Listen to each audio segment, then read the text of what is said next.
বিসমিল্লাহির রহমানির রহিম। সুপ্রিয় শিক্ষার্থীরা, আশা করি তোমরা সবাই ভালো আছো, সুস্থ আছো এবং নিরাপদে আছো। আজকে আমাদের কিন্তু বীমা ও ঝুঁকি কোর্সের লাস্ট ক্লাস, তোমরা অর্থাৎ 13তম ক্লাস। তোমরা আজকে একটু মনোযোগ সহকারে শোনো। আমাদের আজকে শেষ ক্লাসটা। আমরা আজকে সপ্তম, অষ্টম এবং নবম অধ্যায়ের বিভিন্ন টপিকস নিয়ে আলোচনা করব। তোমরা এখানে দেখতেছো একটা ভবন, একটা দুর্ঘটনা এবং আর্থিক নিশ্চয়তার একটা বা ক্ষতিপূরণের একটা চিত্র।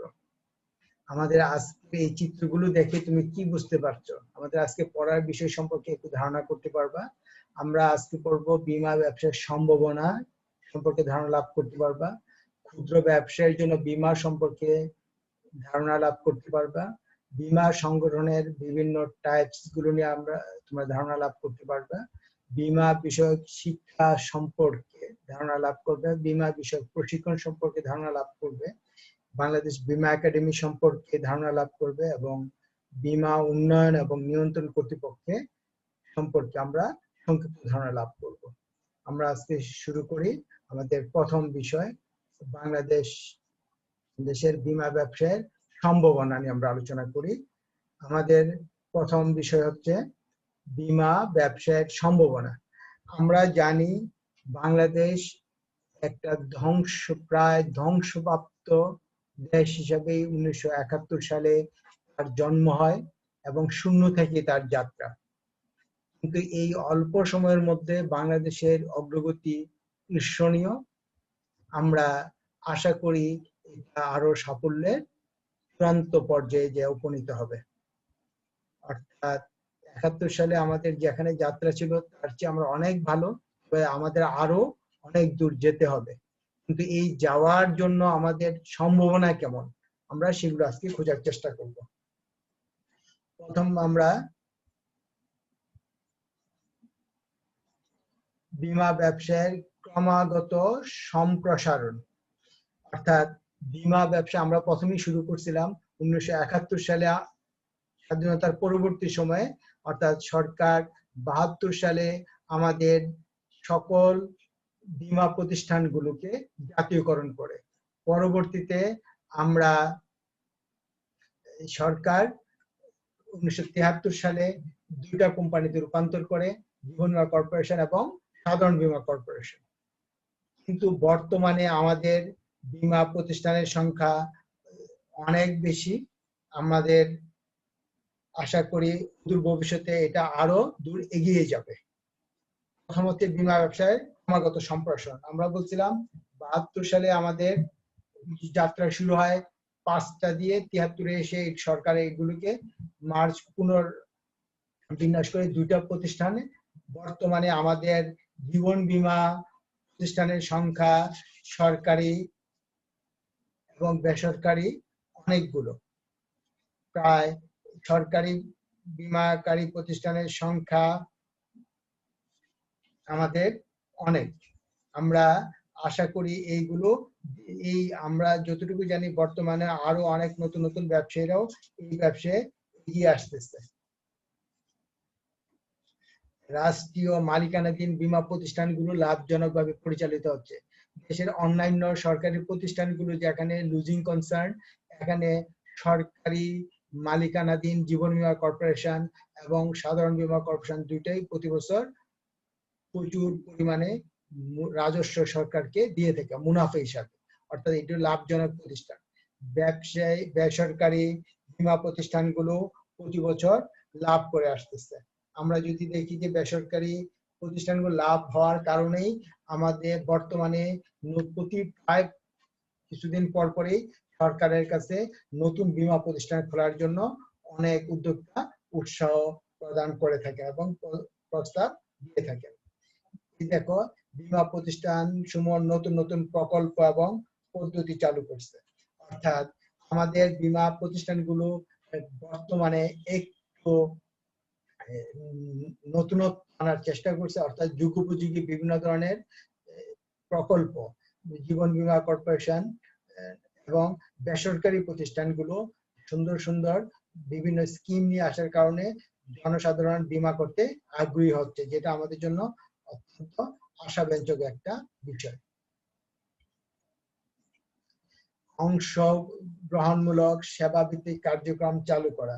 বর্তমানে আমাদের বেসরকারি খাতে বীমা প্রতিষ্ঠানগুলো গ্রামে গঞ্জে তাদের প্রতিনিধি নিয়োগ করে কি করতেছে, প্রচুর পরিমাণে বীমা গ্রাহক সৃষ্টি করতেছে। অর্থাৎ এর মাধ্যমে কি হচ্ছে, তাদের এই যে সেবা ভিত্তিক কার্যক্রমের ফলে জনসাধারণের ক্ষুদ্র ক্ষুদ্র সঞ্চয়গুলো প্রিমিয়াম হিসেবে এসে দেশের প্রচুর বড় একটা মূলধনের জোগাড় দিচ্ছে। কর্মসংস্থানের সুযোগ সৃষ্টি। কর্মসংস্থানের সুযোগ সৃষ্টি মানে কি, আমাদের দেশে বীমা প্রতিনিধিরা একদিকে যেমন নিজেদের অথবা বীমা কার্য প্রতিষ্ঠানের চাকরির মাধ্যমে যেমন একদিকে নিজেদের কর্মসংস্থান ব্যবস্থা করছে, পরোক্ষভাবে এই যে আমরা কিছুক্ষণ আগে বললাম বীমা প্রিমিয়াম গুলো সংগ্রহ করে এগুলো বিভিন্ন জায়গায় বিভিন্ন শিল্প কলকারখানা স্থাপনের জন্য বিনিয়োগ করে। এই ফলে পরোক্ষভাবে দেশের শিল্পায়নের গতি ত্বরান্বিত হয়, পরোক্ষভাবেও অনেক লোকের কর্মসংস্থান করে থাকে। এই যে বাংলাদেশে একটা জনবহুল রাষ্ট্র, এই রাষ্ট্রের জনগণের কর্মসংস্থানের ব্যবস্থা করার অন্যতম একটা খাত হচ্ছে বীমার প্রসার। বীমার প্রসারের মাধ্যমে প্রত্যক্ষভাবে বীমা প্রতিষ্ঠানের চাকরির মাধ্যমে অনেক লোকের কর্মসংস্থান হয়, আর পরোক্ষভাবে বীমা প্রিমিয়ামের মাধ্যমে যে অর্থ বীমাকারী প্রতিষ্ঠানগুলো সংগ্রহ করে এগুলো বিভিন্ন জায়গায় বিনিয়োগের মাধ্যমে পরোক্ষভাবেও দেশের অনেক লোকের কর্মসংস্থানের সুযোগ সৃষ্টি করে। সুতরাং সরকার দেশের বেকারত্ব ঘুচানোর জন্য বীমার ব্যবসায়ের একটা অন্যতম ক্ষেত্র হিসেবে চিহ্নিত করতে পারে। বীমা ব্যবসায়ী শ্রেণীর উত্থান। বীমা ব্যবসায়ী শ্রেণীর উত্থান অর্থাৎ আমি কিছুক্ষণ আগে শুরুতেই বলছিলাম, প্রতি বছরেই বীমা অনেক নতুন নতুন উদ্যোক্তা বীমা প্রতিষ্ঠান স্থাপন করার জন্য আগ্রহ প্রকাশ করে। এতে বোঝা যাচ্ছে এই ব্যবসার প্রতি নতুন উদ্যোক্তা খুব আগ্রহী এবং এর মাধ্যমে এই ব্যবসার উত্তরোত্তর উন্নয়ন ঘটবে বলে আমরা বিশ্বাস করি। বীমা শিল্পের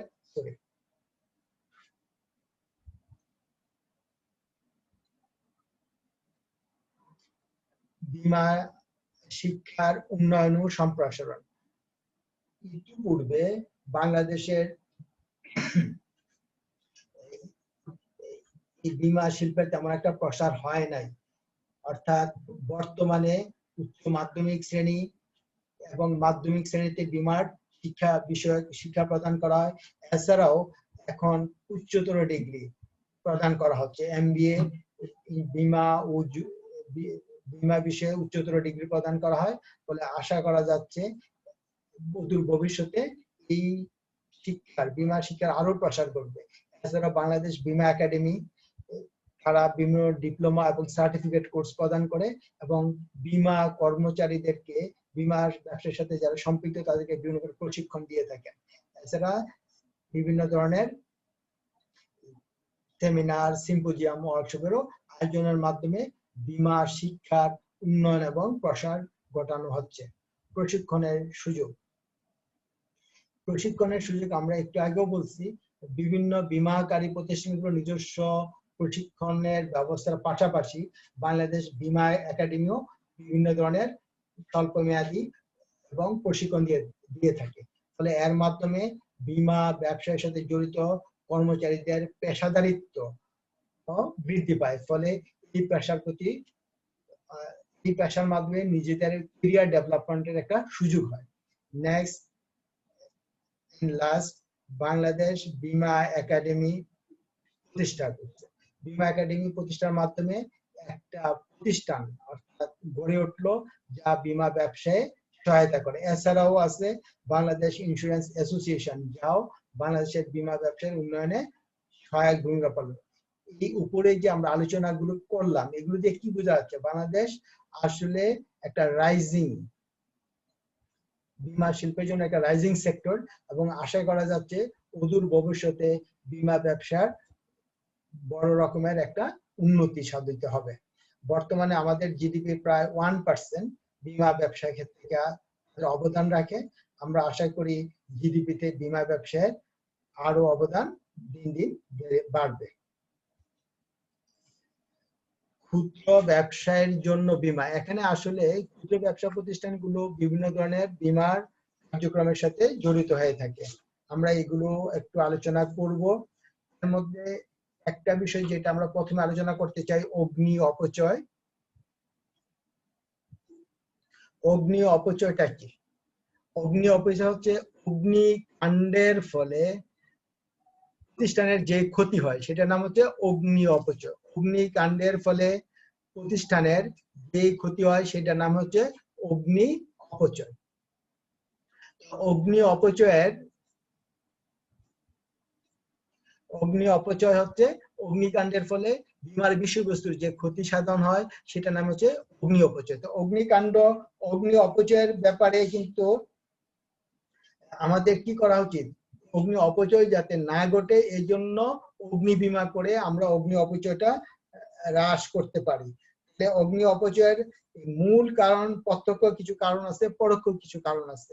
এছাড়া যদি আমরা এটাকে বলি প্রাকৃতিক এবং নৈতিক, মনে রাখতে হবে অগ্নি বীমার ক্ষেত্রে নৈতিক ঝুঁকির পরিমাণ সবচেয়ে বেশি। আর প্রত্যক্ষ কারণগুলো যদি বলি, যথাযথ পরিকল্পনার অভাব, অবহেলা এবং অজ্ঞতা, ত্রুটিপূর্ণ তাপ এবং বিদ্যুৎ ব্যবস্থা, বিপজ্জনক উৎপাদন প্রক্রিয়া, ত্রুটিপূর্ণ যন্ত্রপাতি, এই সকল কারণেই অগ্নিকাণ্ড প্রত্যক্ষ কারণগুলো আমরা বললাম। পরোক্ষ কারণ হচ্ছে ত্রুটিপূর্ণ নির্মাণ কাঠামো। আমাদের ফ্লাইওভার নিয়ে আমাদের অনেক কথাই বলে যে ফ্লাইওভারে নাকি নকশাটাই ভুল, এই জন্য অ্যাক্সিডেন্টটা বাড়ে বা যানজট ঠিকভাবে নিরসন হচ্ছে না। ঠিক প্রতিষ্ঠানের প্রকৃতি, কিছু কিছু প্রতিষ্ঠান আছে যেগুলো আসলেই দাহ্য পদার্থ দ্রুত আগুন লেগে যায়, অথবা ফাটল, ইচ্ছা মতো ধ্বংস সাধন, এই ধ্বংস করতে যাইয়া বা বিনষ্ট করতে যাইয়া অনেক সময় আগুন লেগে যায়, এবং দালান কোঠা ধসে পড়ার মাধ্যমেও পরোক্ষভাবে অগ্নি অপচয় ঘটতে পারে। সুতরাং বীমার মাধ্যমে আমরা এই অপচয়ের অন্যের ঘাড়ে চাপিয়ে দিতে পারি। মনে রাখতে হবে অগ্নি অপচয় নিরোধের জন্য কিছু ব্যবস্থা গ্রহণ করলে আপনার অগ্নি দুর্ঘটনার হাত থেকে আমরা রক্ষা করতে পারি। তাহলে আমরা কি জানলাম? অগ্নিকাণ্ডের ফলে যে ক্ষতি হয় সেটা নাম হচ্ছে অগ্নি অপচয়। অগ্নি অপচয়ের দুইটা কারণ আমরা দুইভাবে বলতে পারি, প্রত্যক্ষ পরোক্ষ, অথবা নৈতিক এবং প্রাকৃতিক। প্রাকৃতিক গুলো তো আমরা বলতেই পারি, এই যে ভূমিকম্পের কারণে আগুন লাগে যায়, অনেক সময় বজ্রপাতের কারণে আগুন লাগতে পারে। আর এছাড়া আর কি হতে পারে? নৈতিক গুলো আমরা বুঝি, নিজেরা বৈদ্যুতিক লাইন গুলো আমরা ঠিকভাবে সংযোজন না করি, বৈদ্যুতিক শর্ট সার্কিটের কাছে আগুন লাগতে পারে, ত্রুটিপূর্ণ উৎপাদন প্রক্রিয়ার কারণ হতে পারে। নেক্সট, আয়ের ক্ষতি বীমা। আয়ের ক্ষতি বীমাটা কি? যে আয়যোগ্য কোনো ব্যক্তি যদি অসুস্থ শরীরের কারণে আয় বন্ধ হয়ে যেতে পারে, অথবা দুর্ঘটনার কারণে আঘাতপ্রাপ্ত হয়ে যদি সে কর্মক্ষমতা হারিয়ে ফেলে, এই অনাকাঙ্ক্ষিত ঘটনা থেকে ওই ব্যক্তিকে অথবা তার পরিবারকে আর্থিক সাপোর্ট দেওয়ার জন্য, আর্থিক নিরাপত্তা দেওয়ার জন্য যে বীমা ব্যবস্থা, সেটার নাম হচ্ছে আয়ের ক্ষতি বীমা।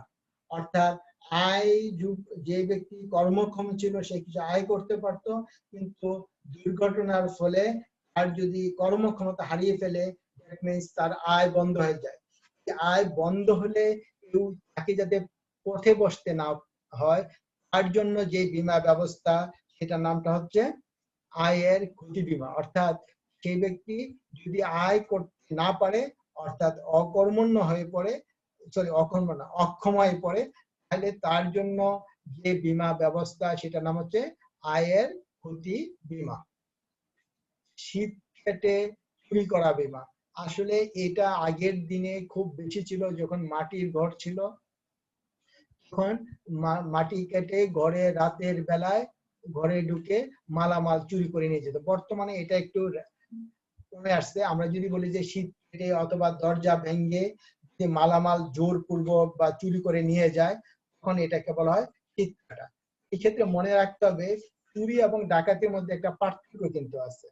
চুরিটা চোখের আড়ালে করা হয়, আর ডাকাতিটা চোখের সামনে বলপূর্বক করা হয়। দুইটাই কিন্তু ফৌজদারি দণ্ডবিধি অনুসারে অপরাধ, ফৌজদারি অপরাধ দুইটাই। মনে রাখতে হবে, যদি দরজা ভেঙ্গে অথবা প্রতারণা আশ্রয় করে কেউ চুরি করে, আর এই চুরির ফলে যে সম্পত্তি ক্ষতিগ্রস্ত হয় বা চুরি হয়ে যায়, তার বিনিময়ে ক্ষতিপূরণ পাওয়ার জন্য বীমাকারী কর্তৃপক্ষ যে বীমা করে সেটা নাম হচ্ছে শিদেল কেটে চুরি করা অথবা চুরি বীমা। সুতরাং আচ্ছা, এই ক্ষেত্রে একটা জিনিস মনে রাখতে হবে, এই চুক্তিতে সন্ধ্যা বলতে কি হয়, অর্থাৎ সূর্যাস্তের আধা ঘন্টা পরে এবং সূর্যোদয়ের আধা ঘন্টা আগ পর্যন্ত হচ্ছে সন্ধ্যাকালীন। সাধারণত সন্ধ্যাকালীনই শীত কেটে চুরি করা হয়। নেক্সট, ডাকাতি বীমা। ডাকাতি বীমাটা কি? অর্থাৎ এই যে বললাম দুটার মধ্যে কিন্তু একটা হচ্ছে জোরপূর্বক, অর্থাৎ যখন কোনো ব্যক্তি জোর করে কারোর সম্পদ, মূল্যবান সম্পদ নিয়ে যায়, অথবা জলদস্যু, অপহরণ, এগুলো ডাকাতি বীমার অন্তর্ভুক্ত। অনেক সময় সড়ক মহাসড়কে ডাকাতি হয়, বাড়িতে ডাকাতি হয়। এই ডাকাতি হলে এটা কিন্তু ফৌজদারি অপরাধ। এই ডাকাতির ফলে যে মূল্যবান সম্পদের হারানোর ভয় থাকে, এই ধরনের ঝুঁকি থেকে রক্ষা পাওয়ার জন্য যে বীমা করা হয় সেটা নাম হচ্ছে ডাকাতি বীমা। নেক্সট, কর্মচারী অসাধুতা বীমা। আমরা এটাকে বিশ্বস্ততা বীমার মধ্যে ফেলতে পারি। অর্থাৎ যে সকল কর্মচারীরা নগদ টাকা পয়সা বা মূল্যবান ধন সম্পদ নিয়ে নাড়াচাড়া করে, তারা অনেক সময় লোভের বশবর্তী হয়ে নৈতিকতার স্খলন ঘটতে পারে। তারা বিশ্বাস ভঙ্গ করে এই টাকা পয়সা, নগদ টাকা পয়সা বা মূল্যবান ধন সম্পদ নিয়ে যেতে পারে। এমত অবস্থায় যদি প্রতিষ্ঠানের ক্ষতি হওয়ার সম্ভাবনা থাকে, তা থেকে রক্ষা পাওয়ার জন্য ওই কর্মচারীর জন্য যে বীমা করা হয় সেটা নাম হচ্ছে কর্মচারী অসাধুতা বীমা অথবা বিশ্বস্ততা বীমা। আমরা আগে এটা পড়ছিলাম। এই ধরনের বীমার মাধ্যমে আমরা কি করতে পারি, কর্মচারী যদি টাকা পড়ে নিয়ে পালিয়ে যায় অথবা ধন সম্পদ, আমার মূল্যবান সম্পদ নিয়ে পালিয়ে যায়, আর সুরক্ষা দেওয়ার জন্য যে বীমা করা হয় সেটা হচ্ছে কর্মচারী অসাধু বীমা। এর ফলে কর্মচারী চুরি করে নিয়ে গেলেও কি হবে, বীমাকারী প্রতিষ্ঠান থেকে আমরা ক্ষতিপূরণ পেতে পারি। নেক্সট, সাধারণ বীমা। সাধারণ বীমা বলতে জীবন বীমা ছাড়া অন্যান্য সব বীমাকে আমরা সাধারণ বীমার অন্তর্ভুক্ত করতে পারি। সুতরাং এই দায় বীমা হতে পারে, মোটর গাড়ি বীমা হতে পারে, অগ্নি বীমা হতে পারে, সবগুলো বীমাই সাধারণ বীমার অন্তর্ভুক্ত। অর্থাৎ সাধারণ বীমা বলতে বুঝি জীবন বীমা ছাড়া অন্যান্য বীমা, নৌ বীমা, অগ্নি বীমা, দায় বীমা সবগুলোই সাধারণ বীমার অন্তর্ভুক্ত। অর্থাৎ আমাদের যদি ব্যবসা প্রতিষ্ঠান ছোট হলো, আমাদের এই ধরনের নৌ বীমা বা অগ্নি বীমা বা দায় বীমার মাধ্যমেও আমরা ক্ষতিটা কিছুটা লাঘব করতে পারি। নেক্সট, পেশার সম্পর্কিত বীমা। পেশার সম্পর্কিত বীমাটা কি? এটা নিয়োগকারী কর্তৃপক্ষ করেন। কেন করেন? পেশা কোনো একজন পেশাজীবী তার পেশাগত দায়িত্ব পালন করতে যায়, যে যদি কোনো ক্ষতিগ্রস্ত হয় অথবা জটিল রোগে আক্রান্ত হয়, এই এমত অবস্থায় এই শ্রমিককে আর্থিক সাপোর্ট দেওয়ার জন্য যে মালিক পক্ষ অর্থাৎ নিয়োগকারী কর্তৃপক্ষ যে বীমা করে সেটা নাম হচ্ছে পেশা সম্পর্কিত বীমা। অর্থাৎ আবারও বলি, পেশাগত দায়িত্ব পালনটা কে করবে? শ্রমিক করবে বা কর্মচারী করবে। এই কর্মচারী পেশাগত দায়িত্ব পালন করতে গিয়ে যদি ক্ষতিগ্রস্ত হয়, অর্থাৎ সে যদি কর্মক্ষমতা হারিয়ে ফেলে অথবা ক্ষতিগ্রস্ত হয়, এই ক্ষতিপূরণ অর্থাৎ এই ক্ষেত্রে আর্থিক নিশ্চয়তা দেওয়ার জন্য মালিক বা নিয়োগকারী কর্তৃপক্ষ যে চুক্তি করে সেটা কার সাথে? বীমাকারী কর্তৃপক্ষের সাথে। সেইটাকে নাম হচ্ছে পেশা সম্পর্কিত বীমা। নেক্সট, আমরা যাই শ্রমিকদের ক্ষতিপূরণ। শ্রমিকদের ক্ষতিপূরণ বীমাটা কি? এটা অনেকটা প্রথমটার মতোই। এই ক্ষেত্রে কোন শিল্প প্রতিষ্ঠানে বা বিশেষ করে কারখানায় নিয়োজিত শ্রমিকদের কর্মরত মজুরি বা শ্রমিকদের দুর্ঘটনা বা যদি দুর্ঘটনার কারণে কর্মক্ষমতা হারিয়ে ফেলে, তার জন্য ক্ষতিপূরণের প্রতিশ্রুতির বিনিময়ে, ক্ষতিপূরণের প্রতিশ্রুতি আসলে ক্ষতিপূরণ না, আর্থিক নিশ্চয়তার প্রতিশ্রুতি বিনিময়ে বীমাকারী বীমা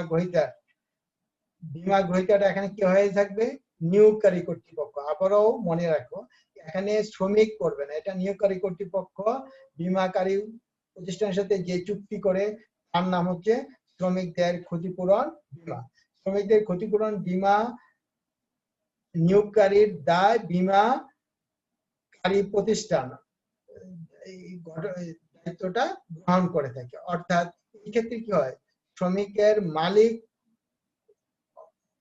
যিনি, শ্রমিকদের নিয়োগ করা কর্তৃপক্ষ, নিয়োগকারী কর্তৃপক্ষ ক্ষতিপূরণটা দেয় না, দেয় বীমাকারী কর্তৃপক্ষ। অর্থাৎ কোন শ্রমিক যদি কার্য সম্পাদনকালে কোনো অক্ষম কর্মক্ষমতা হারিয়ে ফেলে অথবা দুর্ঘটনার কারণে কোনো অঙ্গহানি হয়, তার ক্ষতিপূরণের দেওয়ার জন্য নিয়োগকারী কর্তৃপক্ষ বীমাকারী প্রতিষ্ঠানের সাথে যে চুক্তি করে সেটার নাম হচ্ছে শ্রমিকদের ক্ষতিপূরণ বীমা। সুতরাং ক্ষুদ্র ব্যবসায়ী প্রতিষ্ঠানের জন্য এই বীমাগুলো খুবই গুরুত্বপূর্ণ। এই বীমাগুলোর মাধ্যমে কি করা যেতে পারে, ক্ষতিটাকে লাঘব করা যায় অথবা স্থানান্তর করা যেতে পারে। নেক্সট আমরা পড়ব বীমা সংগঠনের প্রকারভেদগুলো। আমরা এই বীমার সংগঠনের যে প্রকারভেদগুলো আমরা পড়তে যাচ্ছি, এই প্রকারভেদগুলো আসলে মেইনলি আমরা আলোচনা করব বীমা ব্যবসার ক্রম বিকাশের ভিত্তিতে। অর্থাৎ আমরা বলছিলাম প্রথম শুরুতেই বলছিলাম, বলতো দেখি কোন বীমা প্রতিষ্ঠান প্রথম বীমার কার্যক্রম শুরু করে? ভুলে গেছো? সেটা হচ্ছে লয়েডস বীমাকারী প্রতিষ্ঠান। পরের কথা, কোন বীমার মাধ্যমে বীমার ব্যবস্থার সূত্রপাত হয়? সেটা হচ্ছে নৌ বীমার মাধ্যমে। আমরা এই বীমার যে উত্থান আজকের যে অবস্থায় আসলো, সেই ভিত্তিতে, সেই তার ক্রম বিকাশের ভিত্তিতেই আমরা বীমার সংগঠনের প্রকারভেদ নিয়ে আলোচনা করব। প্রথমটা হচ্ছে পারস্পরিক সম্মতি। পারস্পরিক সম্মতিটা কি? এটা বীমার প্রথম সূচনা পর্বেই এই ঘটনাটা হয়। অর্থাৎ যারা বীমা কার্যক্রমের সাথে সম্পৃক্ত, তারাই নিজেরা একটা, আমাদের যেটার বর্তমান রূপ হচ্ছে সমিতি, একটা সংগঠন গড়ে তুলত। অর্থাৎ পারস্পরিক ভাবে যদি কারো ক্ষতি হয়, কয়েকজন ব্যক্তি একত্রিত হয়ে একটা সংগঠন গড়ে তুলতো, যা বর্তমানে আমাদের সমবায় সমিতির মতো। যদি এই ব্যক্তিগুলো বা এই গোষ্ঠীরা তাদের মধ্যে যদি কেউ একজন ক্ষতিগ্রস্ত হয়, তাহলে অপর ব্যক্তিরা কি করত?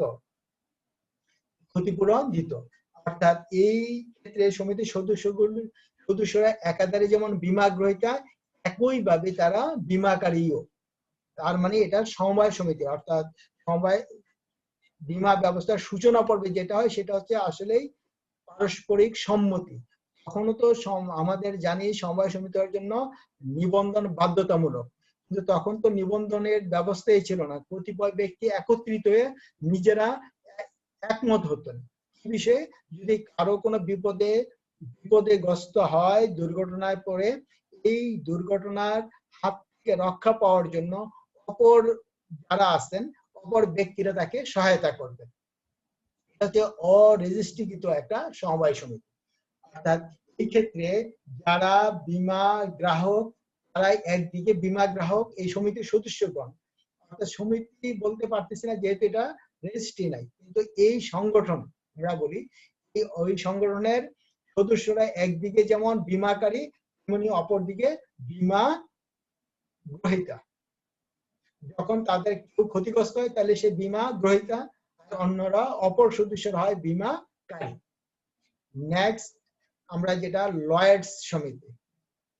লয়েডস সমিতিটা আমরা বলতে চাই এই জন্য যে লয়েডস এর কফি হাউস, এই কফি হাউস থেকেই বীমার সূত্রপাত। এটা মনে রাখতে হবে, লয়েডস এর কফি হাউস থেকে বীমা ব্যবস্থার সূত্রপাত। আর লয়েডস এর সাথে একটু মনে রাখা দরকার, প্রথম এখানে এসে মানুষ খবর নিত কখন কোন জাহাজটা ছাড়বে যাবে। এরপরে যারা বিমা ব্যবসার সাথে জড়িত ছিল, অর্থাৎ বিদেশে মালামাল পরিবহন করত, তারা কিন্তু তখন এই রাজ পরিবারের সাথে তাদের খুব সম্পর্ক ছিল এবং তারা এটার সাথে খুব পাওয়ারফুল ছিল। এই জন্য কিন্তু মনে রাখা দরকার, প্রথম এই যে বীমাকারী সংস্থা গড়ে ওঠে এবং আইনের মাধ্যমে, সেটা হচ্ছে লয়েডস অ্যাক্ট 1871, অর্থাৎ 1871 খ্রিস্টাব্দে লয়েডস আইন দ্বারাই কিন্তু বীমা ব্যবস্থার সূচনা হয়। আমরা একটু আগে বলছিলাম, যেহেতু লয়েডস এর যারা কফি হাউসে যারা বসতেন, যারা নৌযান পরিচালনা করতেন, মালামাল রপ্তানি করত, তারা রাজ পরিবারের সাথে, ইংল্যান্ডে যুক্তরাজ্যের রাজ পরিবারের সাথে তাদের খুব, বিশেষ করে ইংল্যান্ডের রাজ পরিবারের সাথে তাদের খুব দহরম মহরম ছিল। তারা এই ব্যবসা যাতে সুচারুভাবে পরিচালনা করতে পারে, এই জন্য রাজ ফরমান অর্থাৎ রাজকীয় আইন তৈরি করেন, সেটা লয়েডস অ্যাক্ট 1871। সেটা দ্বারাই এই বীমা কার্যক্রম পরিচালিত হতো। এই ক্ষেত্রে মনে রাখা দরকার, লয়েডস সমিতি হলো সমিতির যারা সদস্য হবেন, কারা সদস্য হবেন, তারা কিন্তু এই জন্য একটা চাঁদা দিতে হতো এবং সদস্য হওয়ার জন্য তারা সমিতির যারা পূর্ববর্তী সদস্য তারা যাচাই করতো যে তাকে সদস্য করা যায় কিনা। এতটুকু বুঝলাম। প্রথম হচ্ছে যারা লয়েডস এর সমিতির সদস্য হতো, একটা নির্দিষ্ট পরিমাণ তাকে টাকা চাঁদা দিতে হতো এবং টাকা জমা দিতে হতো, এবং সেই সমিতির সদস্য হওয়ার যোগ্যতা রয়েছে কিনা তাও অন্য সদস্যরা যাচাই বাছাই করতো। পরবর্তী আরেকটি কথা মনে রাখা দরকার, এই সমিতির সমিতি কিন্তু কারো দায় দায়িত্ব নিত না। দায় দায়িত্ব নিতে কি সমিতির যারা সদস্য হতো তারাই দায় দায়িত্বটা নিত। অর্থাৎ মনে করো আমি যদি বীমা করতে যাই, তাহলে আমি লয়েডস সমিতিতে যাব না, লয়েডস সমিতির যারা সদস্য আছে তাদের কাছে যাব, সমিতির সদস্য আমার দায়িত্ব গ্রহণ করবেন। যদি আমার পণ্য কোনো ক্ষতি সাধন হয়, তারা এটা ক্ষতিপূরণ দিবেন, উনি দিবেন। ওই যার কাছে আমি সমিতি সদস্যের কাছে অন্তর্ভুক্ত হলাম, সেই দায়িত্বটা গ্রহণ করবেন। এবং মনে রাখা দরকার, যদি কোনো ক্ষতিগ্রস্ত হয়, সমিতির অন্য সদস্যরা কিন্তু এই দায় বহন করবে না। শুধুমাত্র আমি যার কাছে আমার সম্পত্তিটা বীমা করলাম সেই, অর্থাৎ লয়েড সমিতি কোনো যৌথভাবে কোনো দায়িত্ব গ্রহণ করে না, ইন্ডিভিজুয়ালি প্রতিটা সদস্যই দায় গ্রহণ করে। যদি কোনো সদস্য দায় পরিশোধে অক্ষম হয়, ওই যে প্রথম সদস্য হওয়ার জন্য তাকে যেই পরিমাণ টাকা বা চাঁদা দিয়েছিল, ওই টাকা থেকে ওই দায় পরিশোধ করার ব্যবস্থা করা হয়। সুতরাং লয়েড সমিতি প্রথমে নৌ বীমার মাধ্যমেও যাত্রা শুরু করলে পরবর্তীতে ওরা বিভিন্ন ধরনের ব্যবসায়িক কার্যক্রমে জড়িয়ে পড়ে, নৌ বীমা, অগ্নি বীমা, জীবন বীমা ওরা চালু করেন। তবে প্রথম শুরু করেন নৌ বীমার মাধ্যমে। নেক্সট, একক বীমাকারী, এটাকে ইংরেজিটা খুব ভালো, সেলফ ইন্স্যুরেন্স। এটা কোনো ইন্স্যুরেন্সের ব্যবস্থা না, অর্থাৎ নিজের ব্যবস্থা নিজে গ্রহণ করা। যেমন আমাদের এই সরকারের অন্যতম একটা বিশেষ বাজেটের উল্লেখযোগ্য একটা দিক হচ্ছে কি, আমাদের দেশে আমরা আসলে প্রাকৃতিক দুর্যোগে আমরা প্রতিবারেই পড়ি। এবারও দেখো এখন যে অবস্থা, এবারের আমাদের বন্যাটা কিন্তু অনেক দীর্ঘ হলো, ফলে অনেক ক্ষতি হয়। সরকার কি করে, এখন সরকার কি করতেছে, যে সব বিদেশের কাছে হাত না পেতে নিজেই একটা থুক বরাদ্দ রাখে বাজেটে, এই বাজেটে আমরা এতশো কোটি টাকা রেখে দিলাম, আমার একজ্যাক্ট ফিগারটা আবার মনে নাই, অর্থাৎ এই বরাদ্দটা রাখে আপদকালীন কোন দুর্ঘটনা মোকাবেলা করার জন্য। এটাই কিন্তু সেলফ বীমা। অর্থাৎ এই ক্ষেত্রে কোন ব্যক্তি বা প্রতিষ্ঠান তার একটা আয়ের একটা নির্দিষ্ট অংশ জমা রাখে, অর্থাৎ কোন বীমাকারীর কাছে বীমা না করে প্রিমিয়াম যেটা দিত মনে করো সেই পরিমাণ টাকা সে রেখে দিল, এই যদি কখন দুর্ঘটনা ঘটে ওই তহবিলের টাকা দিয়েই ওই ক্ষতিটার মোকাবেলা করা হয়। এটা নাম হচ্ছে স্ববীমা। অর্থাৎ এখানে কোনো বীমা কোম্পানির কাছে বীমা করা হয় না, বীমা প্রতিষ্ঠানের কাছে বীমা করা হয় না, ওই প্রতিষ্ঠান বা ব্যক্তি তার আয়ের একটা অংশ আলাদা একটা হিসাবে বা তহবিলে জমা রাখে, যখনই কোনো দুর্ঘটনা হয় ওই তহবিলের টাকা দিয়ে ওই ক্ষতিটা মোকাবেলা করার চেষ্টা করে। এর নাম হচ্ছে স্ববীমা বা সেলফ ইন্স্যুরেন্স। অংশীদারি, এরপর এটা হচ্ছে একক বীমাকারী। আমরা যদি এটা বলি এক মালিকানা বীমা ব্যবসা, অর্থাৎ একজন ব্যক্তি মালিক থাকবেন, যিনি বীমা কার্যক্রম পরিচালনা করবেন। অর্থাৎ একজন ব্যক্তি কর্তৃক গঠিত পরিচালিত বীমা ব্যবসাটাকে বলা হয় একক বীমাকারী প্রতিষ্ঠান। একক বীমাকারী প্রতিষ্ঠান। অংশীদারি, নাম দেখে বুঝতে পারো, অংশীদারি বীমা অর্থাৎ দুটি কয়েক ব্যক্তি একত্রিত হয়ে যে বীমা সংগঠন গড়ে তোলে, এটার নাম হচ্ছে অংশীদারি। অর্থাৎ অংশীদারি ব্যবসার ক্ষেত্রে, বীমা ব্যবসার ক্ষেত্রে একাধিক ব্যক্তির সম্মিলন ঘটে এবং তারা পারস্পরিকভাবে বীমা ব্যবসা করার জন্য যদি একত্রিত হয়, তখন এটার নাম হচ্ছে অংশীদারি বীমা সংগঠন। নেক্সট, অনুমোদিত,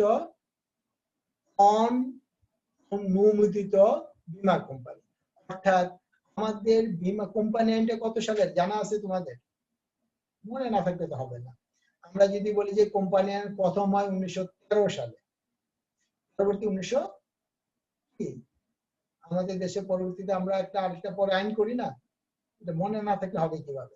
অর্থাৎ আমরা যদি বলি যে আমাদের কোম্পানি আইনের আদি যে আইন, সেটা হচ্ছে 1913 সালের কোম্পানি। আমাদের বর্তমানে যেটা, সেটাও একটু রিভাইজ করা সামান্য। তাহলে 1913 সালের কোম্পানি আইন আর আগের যে প্রতিষ্ঠানগুলো, বিশেষ করে রাজকীয় অর্ডার অনুসারে, বিশেষ করে ব্রিটিশ, 1913 সালটা কখন ছিল? ব্রিটিশ সরকারের আমলেই ছিল। আমরা ব্রিটিশ বলি, অর্থাৎ যুক্তরাজ্যের সরকার। অর্থাৎ মনে রাখতে হবে, এই ব্রিটিশ কোম্পানি আইন হওয়ার আগে, 1913 সালের কোম্পানি আইন হওয়ার আগে রাজকীয় আদেশ অনুসারে প্রতিষ্ঠান পরিচালিত হলো। মানে ইস্ট ইন্ডিয়া কোম্পানি, এটা কি করছে? কোম্পানি আইন দ্বারা ইস্ট ইন্ডিয়া কোম্পানি কিন্তু রাজকীয় আইন দ্বারাই গঠিত হয়, পরে কোম্পানি। অর্থাৎ এই ইস্ট ইন্ডিয়া কোম্পানি, এটা হচ্ছে এই ওই দেশের রাজার বিশেষ আদেশ দ্বারাই ওরা গঠিত হয়। আমরা বলতে চাই ওই ধরনের অননুমোদিত কোম্পানিগুলো কোম্পানি আইন গঠিত হওয়ার আগে ওই কোম্পানির মাধ্যমেই কোনো বীমা ব্যবসায়িক কার্যক্রম পরিচালিত, এটার নাম হচ্ছিল অননুমোদিত কোম্পানি। নেক্সট, যৌথ মূলধনী কোম্পানি। আমাদের বর্তমানে যেই কোম্পানিগুলো পরিচালিত, সেটা হচ্ছে কোম্পানি আইন দ্বারা। এক এক দেশের এক এক আইন। আমাদের দেশের কোম্পানি আইন দ্বারা পরিচালিত যে কোম্পানি, সেটা হচ্ছে যৌথ মূলধনী কোম্পানি। সারা পৃথিবীতেই কোম্পানি আইন রয়েছে। ওই কোম্পানি আইন দ্বারা যে প্রতিষ্ঠান, যে বীমাকারী প্রতিষ্ঠান গঠিত হয়, সেটার নাম হচ্ছে যৌথ মূলধনী কোম্পানি। সুতরাং যৌথ মূলধনী কোম্পানির মাধ্যমেও বীমার কার্যক্রম পরিচালিত হয়। এটাই সবচেয়ে সুসংহত। এই এতক্ষণ পর্যন্ত যেন একক মালিকানা বা অংশীদারি ব্যবসা, এগুলোকে দেউলিয়া হওয়ার সুযোগ ছিল। যৌথ মূলধনীর ক্ষেত্রে মূলধনের পরিমাণ অনেক বেশি হয়, অনেক শেয়ার হোল্ডার আমরা জানি, এবং এই কোম্পানিগুলো সাধারণত দেউলিয়া হয় না। যৌথ মূলধনী কোম্পানির ফলে ব্যবসার, বীমা ব্যবসার কি হয়? ব্যাপক প্রসার হয়। এবং তোমরা এই বিষয়ে আরো ডিটেল জানো, যৌথ মূলধনী কোম্পানি চিরন্তন অস্তিত্ব আছে এটা, এবং এর অধিক পরিমাণ মুনাফা হয়, যেহেতু শেয়ার হোল্ডার অনেক থাকে। এই কোম্পানির মাধ্যমেই বর্তমানে বীমা ব্যবসা এই যে বড় হলো, এটা যৌথ মূলধনী কোম্পানির বীমা ব্যবসার মাধ্যমে সম্ভব। নেক্সট, সমবায় বীমা সংগঠন। সমবায় বীমা সংগঠন, এটা কতটা পারিশ করে নাই, কিন্তু অর্থাৎ সমবায় সমিতি আইন দ্বারা, সমবায় সমিতি আমরা জানি সমবায় আইন মোতাবেক যে বীমা ব্যবসা অনুমোদিত এবং নিবন্ধিত হয়ে থাকে সমবায় সমিতি আইন দ্বারা। আবারও বলি, সমবায় সমিতি গঠিত হয় সমবায় সমিতি আইন দ্বারা নিবন্ধিত হয়। সমবায় সমিতি আইন মোতাবেক যে সব বীমা ব্যবসা অনুমোদিত এবং নিবন্ধিত হয়ে থাকে, তাকে সমবায় বীমা সংগঠন বলে। অর্থাৎ সমবায় সমিতি ঠিক সমবায়ের মতোই পরিচালিত হয়। এর উদ্দেশ্য মুনাফা অর্জন না। আমরা এতক্ষণ যতগুলো বললাম, অংশীদারি, এক মালিকানা, অননুমোদিত যৌথ মূলধনী কোম্পানি সবগুলি মুনাফামুখী। কিন্তু সমবায় বীমা সংগঠনের মাধ্যমে যেই সংগঠন গড়ে ওঠে সেটা আসলে মুনাফামুখী না, অলাভজনক একটা প্রতিষ্ঠান। তারা নিজেদের জন্যই, সমিতির সদস্যদের মঙ্গলের জন্য এই কাজটা মূলত তারা করতো, পরবর্তীতে অন্যরাও এর সুবিধা নিতে পারত। নেক্সট এন্ড লাস্ট, রাষ্ট্রীয় বীমা। মনে রাখতে হবে এখন আমাদের পৃথিবীতে কল্যাণ রাষ্ট্রের একটা মতবাদ চালু হচ্ছে। আমরা উন্নত রাষ্ট্রগুলোতে আসলে এখানে রাষ্ট্রীয় বানানোর ক্ষেত্রে একটা দিতে ভুলে গেছি, আমরা এটা মনে রাখবো।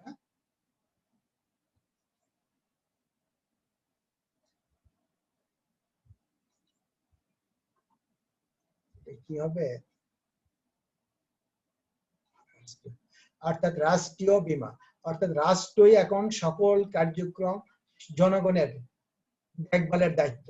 সুতরাং আমরা যে পেনশন বীমা পাই, আমরা সরকারি চাকরি করি, তারা হতে অবসরকালে যাতে বার্ধক্য বয়সে আমার আর্থিক দৈন্যতা না থাকে এই জন্যই তো পেনশন দেয়।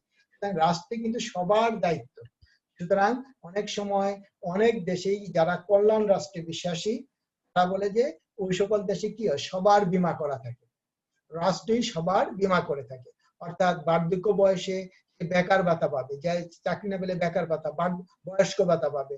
যেমন বাংলাদেশ সরকারও কিন্তু এখন সরকারের অন্যতম একটা উল্লেখযোগ্য গুরুত্বপূর্ণ একটা কাজ করতে, এটা যদিও সামাজিক বীমা না, তারপরেও কিন্তু একটা সামাজিক দায়িত্ব পালন করতে, অনেকটা সামাজিক বীমার মতো। আমাদের বয়স্ক ভাতা দিচ্ছি না, বয়স্ক ভাতা। উন্নত রাষ্ট্রগুলোতে এই ধরনের বয়স্ক ভাতা দেয়, বেকার ভাতা দেয় কেউ যদি চাকরি না পায়। সুতরাং সবার বীমা করা থাকে, সার্বজনীন বীমা। আর আমাদের দেশের সরকার প্রথম যে সরকার, সে সমাজতান্ত্রিক মতাদর্শে বিশ্বাসী ছিলেন। এই জন্য বাংলাদেশের যে বীমা প্রতিষ্ঠানগুলিকে সরকারিকরণ করেন, জাতীয়করণ করেন। এর ফলে এখানে মুনাফামুখী ছিল না। পৃথিবীর কিছু কিছু দেশে এখন এই রাষ্ট্রীয় বীমা ব্যবস্থা চালু করা হয়েছে, অর্থাৎ কোনো বেসরকারি বীমা না, সবার জন্য সার্বজনীন বীমা করেন। এবং এই ব্যবস্থা আমাদের দেশের আঙ্গিকে আমরা একটু ব্যাখ্যা করি। রাষ্ট্রীয় বীমা হচ্ছে যে বীমা ব্যবসায়ের মালিক রাষ্ট্র তথা সরকার, সরকার যে বীমা প্রতিষ্ঠানের মূলধন সরবরাহ করে থাকেন এবং মুনাফা যদি হয়ে থাকে, মুনাফার রাষ্ট্রীয় কোষাগারে জমা হয় এবং সরকার কর্তৃক পরিচালিত, অর্থাৎ সরকারি কর্মকর্তা কর্মচারী দ্বারা পরিচালিত হয়ে থাকে, তার নাম হচ্ছে রাষ্ট্রীয় বীমা। যেমন বাংলাদেশের জীবন বীমা কর্পোরেশন, সাধারণ বীমা কর্পোরেশন রাষ্ট্রীয় বীমা প্রতিষ্ঠান হিসেবে পরিগণিত হয়ে আসছে। পৃথিবীর অনেক দেশেই কিন্তু রাষ্ট্রীয় বীমা আছে। ওই যে বললাম, সার্বজনীন বীমার মাধ্যমে এই কার্যক্রমটা পরিচালিত হয় যাতে সবার মঙ্গল নিশ্চিত করা যায়।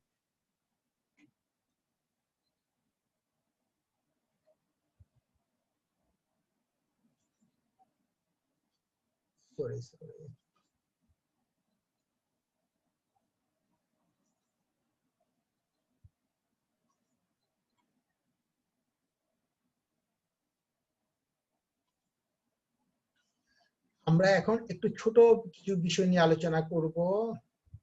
প্রথমটা হচ্ছে বীমা বিষয়ক শিক্ষা। বীমা বিষয়ক শিক্ষাটা কি জিনিস, আমরা এখানে কি বলতে চাচ্ছি, অর্থাৎ বীমা বিষয়ে যে বিভিন্ন শিক্ষাগুলো দেয় সেটাই আমরা, অর্থাৎ আমাদের দেশে বীমা বিষয়ক শিক্ষাটা কে দেয়? আমাদের দেশে এখনো কিন্তু সুচারুভাবে বীমা ব্যবসার শিক্ষা দেওয়ার জন্য একটা প্রতিষ্ঠান আছে, বীমা একাডেমি, বাংলাদেশ বীমা একাডেমিতে বিভিন্ন সার্টিফিকেট কোর্স এবং ডিপ্লোমা সার্টিফিকেট দেওয়া হয়। এছাড়া বিভিন্ন প্রশিক্ষণ তারা দিয়ে থাকেন। আর এছাড়া আমাদের যে মাধ্যমিকে আমাদের কিছুটা বীমা সম্পর্কে ধারণা দেওয়া হয়। এছাড়া উচ্চ মাধ্যমিকে যারা ব্যবসা শিক্ষা অনুষদে পড়ে তারাও বীমা বিষয়ক কিছু ধারণা পান এবং উচ্চ শিক্ষায় বীমা বিষয়ক কিছু শিক্ষা রয়েছে। বীমা বিষয়ক নেক্সট, বীমা বিষয়ক প্রশিক্ষণ। বীমা প্রশিক্ষণটা কে দেন? বীমা প্রশিক্ষণটা বাংলাদেশ বীমা একাডেমি দিয়ে থাকেন। এছাড়া বাংলাদেশ ইন্স্যুরেন্স অ্যাসোসিয়েশন নামে একটা সংগঠন আছে, তারাও বীমা বিষয়ক প্রশিক্ষণ দিয়ে থাকে। অর্থাৎ যারা বীমা কার্যক্রমের সাথে জড়িত সেই সকল কর্মীদেরকে প্রশিক্ষণের ব্যবস্থা করে থাকে। ফলে এটা কে বলছি, বাংলাদেশ বীমা একাডেমি, বাংলাদেশ ইন্স্যুরেন্স অ্যাসোসিয়েশন, বীমা বিষয়ক বিভিন্ন প্রশিক্ষণ প্রদান করে থাকে। আমরা বীমা একাডেমির কথা একটু আগে বলছি। বাংলাদেশ বীমা একাডেমি সাধারণত কর্মীদেরকে বীমা বিষয়ক বিভিন্ন সার্টিফিকেট কোর্স এবং ডিপ্লোমা কোর্স দিয়ে থাকেন। এছাড়া বিভিন্ন সেমিনার, সিম্পোজিয়াম, ওয়ার্কশপের আয়োজন করে থাকে এবং বাংলাদেশের বীমা ব্যবসার উন্নয়নে গুরুত্বপূর্ণ ভূমিকা কিন্তু পালন করে যাচ্ছে। এছাড়া বাংলাদেশে বর্তমানে অ্যাকচুয়ারি কাকে বলে এটা জানো? অ্যাকচুয়ারি কাকে বলে? অ্যাকচুয়ারি হচ্ছে যারা যে চার্টার্ড অ্যাকাউন্টেন্টকে হিসাবের সার্টিফিকেট প্রদান করে থাকেন। অ্যাকচুয়ারি কি করে? বীমা প্রিমিয়াম নির্ধারণ করার ক্ষেত্রে যিনি বিশেষজ্ঞ তাকে অ্যাকচুয়ারি বলে। বীমা বিশেষজ্ঞ যিনি বীমার প্রিমিয়াম নির্ধারণ সম্পর্কিত বিষয়ে যিনি পারদর্শী তাকে অ্যাকচুয়ারি বলে। বাংলাদেশের এই ধরনের একটা অ্যাকচুয়ারি করার জন্য ভারতের অ্যাকচুয়ারি সোসাইটি অফ ইন্ডিয়ার সাথে একটা এমওইউ হয়েছে। এটা আশা করি এটা হলে আমাদের আরো একটু উন্নত হবে। এছাড়া আমাদের association of chartered institute of London এর সাথে একটা চুক্তি হয়েছে। এই চুক্তির ফলে আমাদের একটা সার্টিফিকেট পেতে পারি, যেটা ইউনিভার্সিটি লন্ডন ভিত্তিক একটা প্রতিষ্ঠান, ওই প্রতিষ্ঠানটা আমাদেরকে এই সার্টিফিকেটটা দিয়ে থাকে। অর্থাৎ অ্যাকচুয়ারি সায়েন্স বিষয়ে আমরা কিছু জ্ঞান লাভ করতে পারি। এই বিষয়গুলো আমাদের হচ্ছে রিসেন্টলি। এছাড়া আছে বীমা উন্নয়ন এবং নিয়ন্ত্রণ কর্তৃপক্ষের বানানটা অর্থাৎ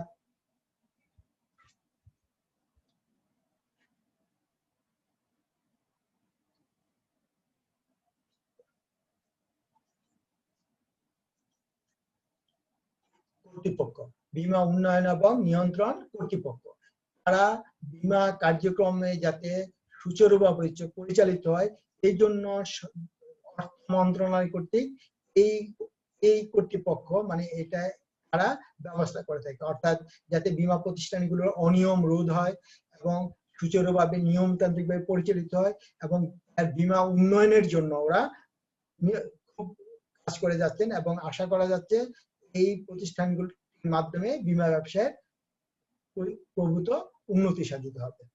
আমাদের আজকে ক্লাস শেষ এবং আমাদের কোর্সের 13তম ক্লাসের এখানেই সমাপ্তি।